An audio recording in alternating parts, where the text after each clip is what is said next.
Hey guys, welcome to Easy Games from Maho, or for short people call me Easy. And the last video for today, I'm going to be covering Ensk, sorry, it's kind of hard to say, common areas and strategies in terms of clan wars.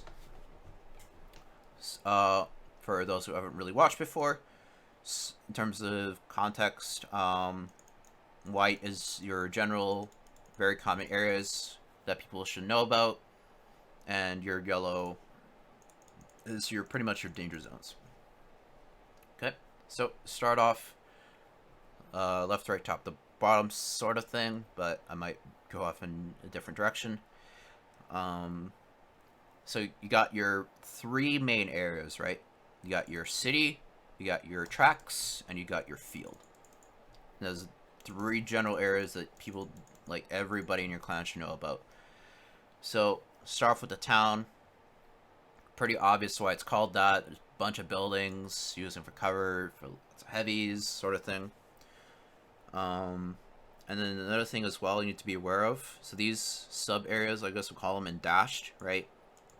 Those are generally called windows due to the fact that you can pretty much fit a hull down tank in there, and you can just like being able to cover areas, sort of thing. So here to here, here to this, the one line, this to that, sort of thing. You get the idea. I'm not really covering this. You can be considered the town depending on somebody's opinion. Personally, I don't really call it. Sometimes I will, but generally you just call this the square or the courtyard sort of thing. Right? So moving on, so you got your tracks. This is kind of, or railroad, I don't know. I would just call it tracks to make it easier. So generally you'll see this to be able to being able to spot, like from medium tier, which I'll show later, and just like snipe across and be able to do that sort of thing. But in terms of context, people need to learn how to separate this. So from left to right, right? You got your first track, second track, third track, fourth track. You could call this a fifth track if you wanted to. But that's kind of just like the general not really general consensus, sorry. More of like what a lot of the top tier players or callers are calling it. And some mid tier and lower tier clans don't really know how to call these things. So I'm just letting you guys know this is what I'm trying to call them. You can also call it first railroad track, first track, sort of thing. Left to right, 1 through 4, maybe 5, right? Sort of thing. Okay, just to give a little bit of, commonality. All right, so moving on to the field. Giant, pretty much kind of like open area. There are some like useful like covers sort of thing, but pretty obvious why the call the field's much more open, and you just allows for a little bit of can allow for a little bit of faster play. Now, a really common stupid sort of thing is this like area right here is like you could really easily cover railroad tracks on this, like to defend the railroad tracks, like them coming up like this, right? And it's able to like get free shots and whatever's pushing into the field. So there's not really much what you can call this. You can call this A0 northeast corner sort of thing. Name it what you like, or dumb perch spot, sort of thing. But those are the pretty much the common areas for the most part. Now your danger zone, I mean, you can pretty much just call this the soccer field, I don't track field, I don't know, whatever you want to call it, right? Sort of thing. Just unless like for some reason, saying like as an example, red side decides to push this and they're all in the field, you can maybe take this, but for the most part it's just super open, and you really leave yourself vulnerable to shots from here and from here sort of thing. So say if like you push in blindly like this, something dumb like that, right? It's just a no-no unless like extreme circumstances you're just not able to shoot it from this area. Okay. However, from this side though, you can like off the start play this. But it's just generally never a good idea to just do this from the green side at least. Okay. Alright, so moving on, we got the common strategies that most like mid-tier and lower tier clans you will see. Top tier clans have like really complicated strategies that they'll use to try and fend off these common strats. But I'm not really going to get into that because that's just not real. That's not what the intention of this video is for. It's just to give players, you know, kind of just like the start off sort of thing. But on the green side, for the most part, most of the time when you face them, they're just gonna camp like the northwest corner due to the fact that it is really strong and kind of it's not really that hard to break. It just takes a lot of time to break, right, sort of thing. And a lot of clans are not really let's just say not as skillful, are going to be pretty vulnerable to not being able to break this camp. They're just they're going to have a really hard time dealing with it.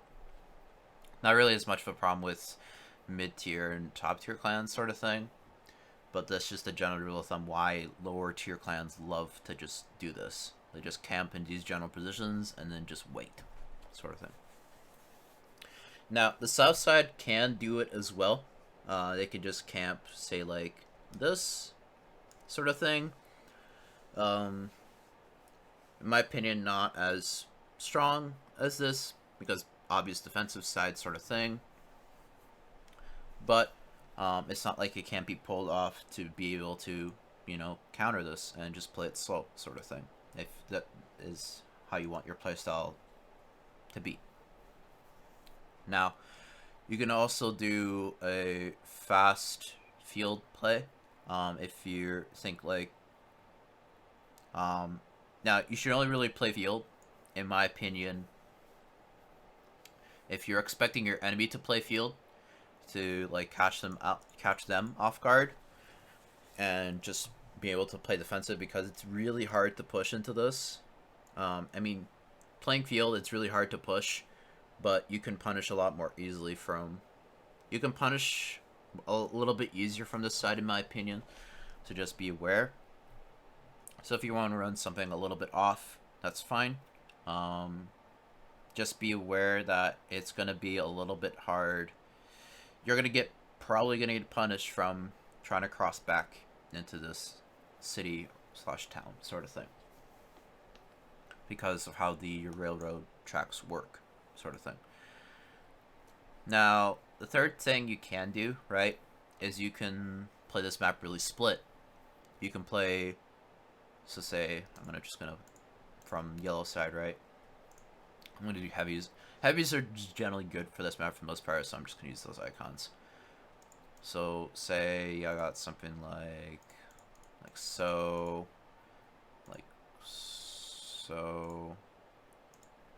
sort of thing.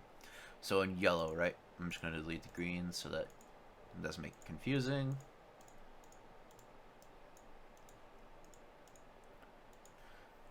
But you can also play kind of like a split strategy, right? You can revolve your strategy around playing the rails and just punish, being able to punish whatever's crossing, and then whatever side that they push on, you're able to either reinforce or to be able to use that as a flank maneuver to get around, sort of thing. Generally, this is kind of what the thing that at least mid-tier clans play. Top-tier clans will also use this. Use the middle to punish, right? Punch this like crossing, and to be able to get it like for general map control sort of thing. But all three strategies can work in their own way. But those are the three main things you can do. Other side has their own. I'm not really gonna get into the labeling because I want to keep this video pretty short for the most part. But just be aware that this has kind of evolved into that meta due to the fact TIE fight was a thing and just being able to shoot across, right, sort of thing, and just punish. And it just turned it can turn into, if both sides just play the tracks, it can turn into who wins this the easiest sort of way, I guess, to put it bluntly. And then whoever wins the trades wins the game, generally. But that's pretty much it for Ensk and for all the videos today. Thanks everybody for watching. If you haven't watched the other videos that I published today, go check them out. That'll be El Khalif, Cliff, Airfield, and Abby. I'll be publishing more videos tomorrow, but that's going to be it for today, which is July 3rd. I do plan to release the rest of the videos before the rest of the campaign, so tomorrow and the 4th I'll be doing the rest before the campaigns actually start. Sorry.